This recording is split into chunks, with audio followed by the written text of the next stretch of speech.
Hello, welcome. We're entering the early summer Zen Wellness protocol. My name is Jim Moltzen. I'm one of the master level teaching instructors.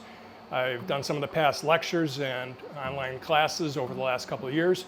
So I hope you enjoy my training and what I have to offer to you in the sessions coming ahead. So as we move into the energy of early summer, we enter the phase of fire, which is a time of expansion, circulation, vitality, and expression. In the framework of traditional Chinese medicine, coming from Taoist philosophy, fire is associated with the heart, the blood vessels, the arteries, veins, capillaries, the whole circulatory system, and the dynamic movement of blood and energy throughout the body. In today's session, this will mostly be an introduction into the season's protocol that will work with this rising energy. Today I want to focus on mainly the setup and the equipment that we will be using in order to delve further into the physical exercises and later into the mindset as we accompany this into the exercises moving forward. Once we get all the equipment in place, not just today in today's session, but in the next session or two, try to get all these items together if you want to participate in this training. We'll begin with some of the stance training, where we'll be using some dumbbells or light weights, or even some simply just weighted objects, which will help build strength, structure, and rooted stability while gently challenging the cardiovascular system. From there, we'll move on into some coordination exercises, refining the connection between mind and body with intent and action. And then we'll also incorporate some circulatory movements designed to increase blood flow, reduce soreness, and help regulate what might be perceived as inflammation or stagnation within the tissues. This is not just exercise. It's not like going to the gym or going to work out. These are exercises intended to help with self-cultivation. As fire rises, it must be guided and not scattered. Our goal is to build strength without tension, generate heat without excess, and promote circulation without depletion. Let's move with awareness, breathe with intention, and allow the body to open, circulate, and express the energy of the season. So, welcome to the early summer training protocol.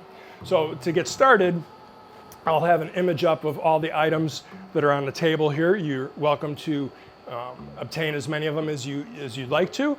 They're not that expensive. Oftentimes you can get them at Target, Walmart, Amazon. Even in your neighborhood, people are oftentimes getting rid of these items as they find they're not using them to exercise. So we start off with the very small side of it would be these little dumbbells. They're about 2 pounds. And this would be beneficial if you have a shoulder issue, anything with the arm, the neck, arm, shoulder, elbow, fingers, anything that's too strenuous. We don't want to, aggravate too much. So having 2 pounders, I would recommend only if you're, injured or very frail or weak going into the training. So those are 2 pound weights. Most people will do fine with 5 pounds. We're not trying to go like really heavy. This isn't, again, strength training as if we were going to the gym and trying to do, arm curls or bench press. The exercises we'll be doing will be designed to move the body first and then add the resistance with the weight as a, side factor. So these are 5 pound dumbbells, which will be probably used for most of the exercises. And then these are 10 pound exercises. I'd recommend these if you've already been doing some of these type of exercises, you're familiar with them. If you have a little bit more physical strength, you'll probably notice, they're a good weight, but there'll be a couple exercises where, again, you don't want to go too heavy with them. So it's always better to go light. You can always add more repetitions. You can always add more weight once you start to become comfortable with what you're doing. So those are the dumbbell exercises. In the past, I believe Grandmaster Leone did a different set of weight exercises that were more yin. They were holding or slow movement going through the exercises from one stance to the next and from one arm position to the next. The set that I'm going to be teaching is more of a yang set, more fluid, more movement, more activity. So just keep that in mind. If there's time, maybe I'll be able to review at the very end. I'm not going to put a lot of focus by doing that other set. We'll put more focus on the yang set. So that's the dumbbell exercises. The next thing that we'll be trying to do, I'm going in order of complexity or physical development. The next exercise that we'll be working on is with this device, which back in the day when I first started training, this was called a shim. I'm not sure the exact translation of that, and I'll get back to you on that later. But it's a bit of a wrist roller where we let it come down and then we try again, position the body in a precise alignment, and then we do a wrist rolling type of movement. Bring it all the way up. I'm just giving you the introduction for this today. And that would be considered 1 repetition. And then we would go on to either flipping it to the other side so that you get a different grip. A different grip will activate different muscles in your wrist and forearm and hands. What else? So there's going to be different stances. We'll have kind of upright, and then there'll also be a lower horse stance position that we'll practice with the shim. So how do you get there with the shim? Again, there'll be an image that I'll put up on the video that will show the ingredients that you need. Ingredients or components is probably a better word. So you need a bit of a pole. This is an old staff. I think it's like maple. You don't need that. But go to Home Depot and get about a 5-foot section of closet rod, for hanging up clothes in your closet. This is actually a little bit narrow.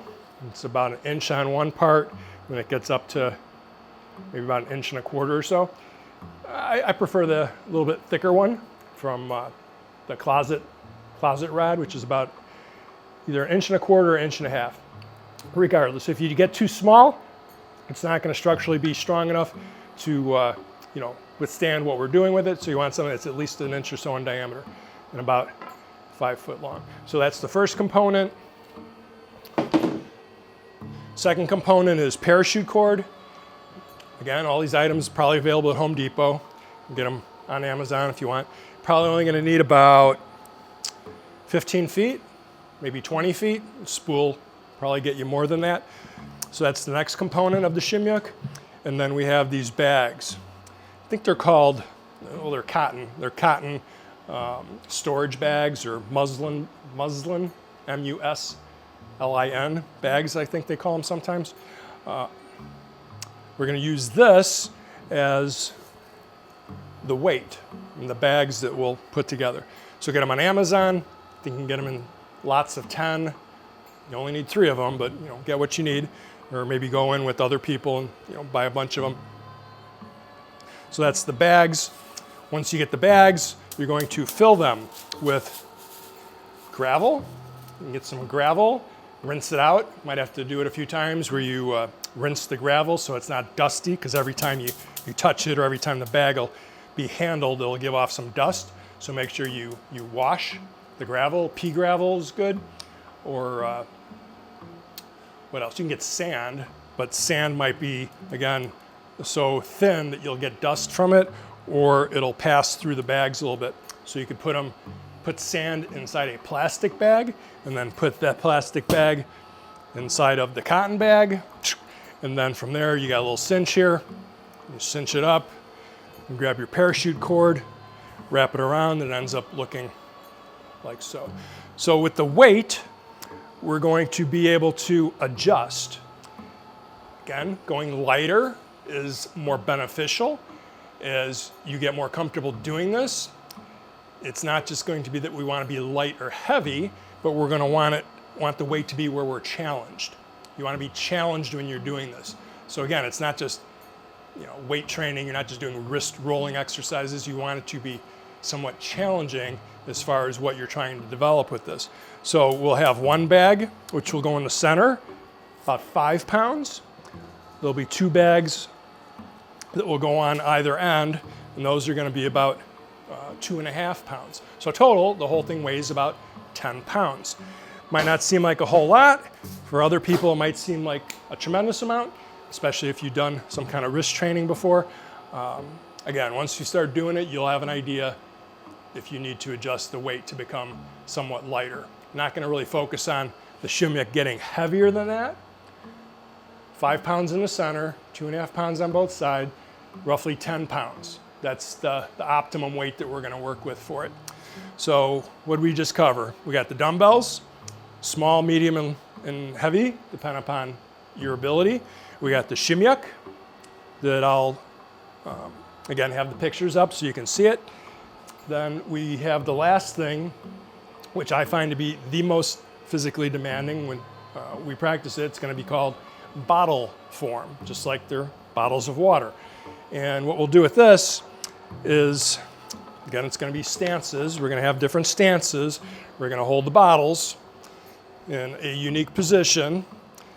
And what we're trying to accomplish here with the bottle is to not just grip like so, like hooking onto the lip on the top of these 2-liter bottles.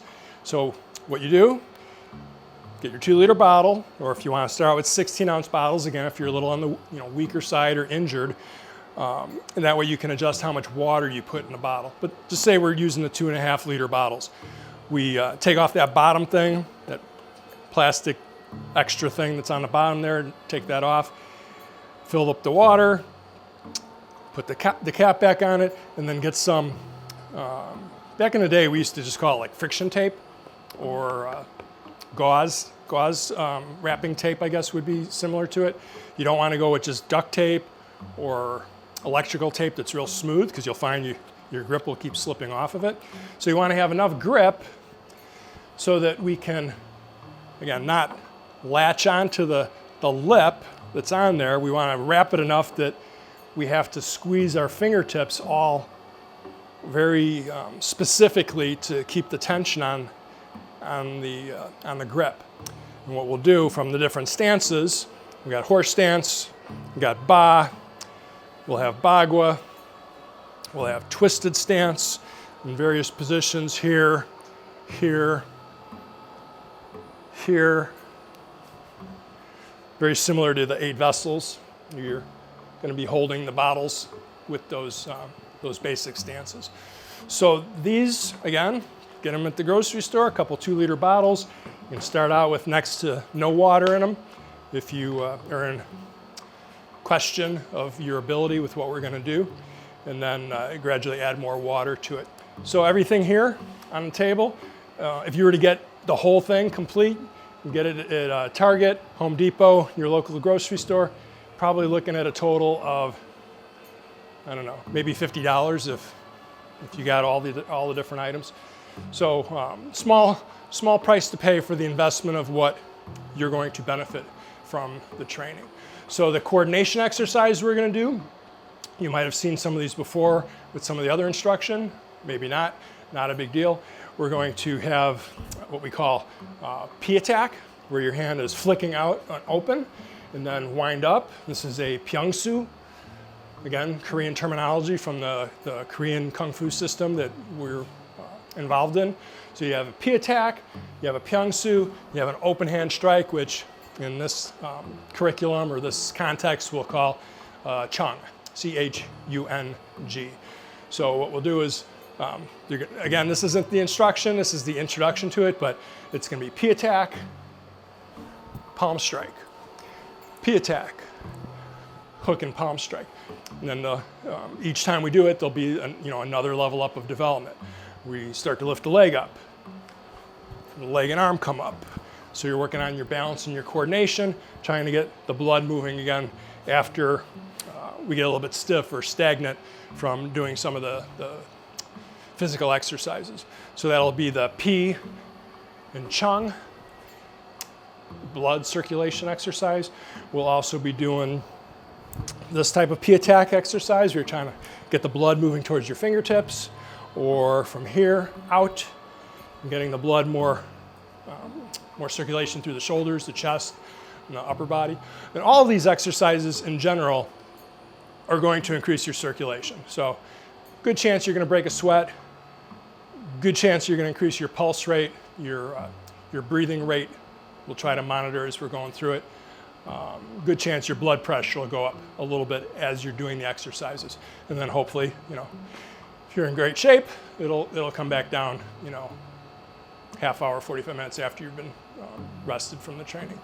So I think that's about it for today.